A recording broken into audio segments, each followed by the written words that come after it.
Kerala cricket league super ക്ലൈമാക്സിലേക്ക്. കലാശപ്പോരിൽ നിലവിലെ ചാമ്പ്യന്മാരായ ഏരീസ് കൊല്ലം സെയിലേഴ്സ് നാളെ കൊച്ചി ബ്ലൂ ടൈഗേഴ്സിനെ നേരിടും. സെമിയിൽ തൃശൂർ ടൈറ്റൻസിനെ 10 വിക്കറ്റിന് പരാജയപ്പെടുത്തിയാണ് കൊല്ലം ഫൈനലിലെത്തിയത്. 15 റൺസിനാണ് കാലിക്കറ്റ് ഗ്ലോബ് സ്റ്റാർസിനെ കൊച്ചി തോൽപ്പിച്ചത്. ഓണസദ്യ കഴിഞ്ഞ് ക്രീസിലൊരു കസർത്ത്. ഏരീസ് കൊല്ലം സെയിലേഴ്സ് കേരള ക്രിക്കറ്റ് ലീഗിൽ സെമി ഫൈനൽ ഉറപ്പിക്കുന്ന ആദ്യത്തെ ടീമായി മാറിയിരിക്കുന്നു. തൃശൂർ ടൈറ്റൻസിനെ 10 വിക്കറ്റിനാണ് ഏരീസ് കൊല്ലം സെയിലേഴ്സ് തകർത്തിരിക്കുന്നത്. നിലവിലെ ചാമ്പ്യന്മാരായ കൊല്ലത്തിനിതെന്തു പറ്റിയെന്നായിരുന്നു പലരും പലവട്ടം ചോദിച്ചത്. ഇടയ്ക്ക് തോൽക്കുന്നു, ഇടയ്ക്ക് ജയിക്കുന്നു. എന്നാൽ തിരുവോണ നാളിൽ ക്രിക്കറ്റ് ക്രീസിൽ കൊല്ലം ഒരു വിജയത്തിന്റെ പൂക്കളം തീർത്തു. ആ പൂക്കൾ കലാശപ്പോരിലും വാടാതിരിക്കാനാണ് കൊല്ലത്തിന്റെ ഇനിയുള്ള ശ്രമം. സെമിയിൽ തൃശൂർ ടൈറ്റൻസിനെ 10 വിക്കറ്റിനാണ് കൊല്ലം തോൽപ്പിച്ചത്. റണ്ണൊഴുകുന്ന പിച്ചിൽ കൊല്ലത്തിന്റെ ബൗളർമാർ നിറഞ്ഞാടിയപ്പോൾ ടൈറ്റൻസ് 86 റൺസിന് പുറത്തായി.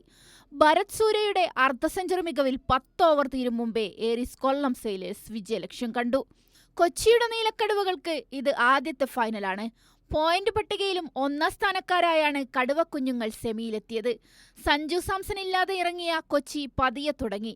അവസാന ഓവറുകളിലാണ് ആഞ്ഞു വീശിയത്. ബാറ്റിംഗിലും ബൗളിംഗിലും തീർത്തത് മികവിന്റെ പൂക്കളം.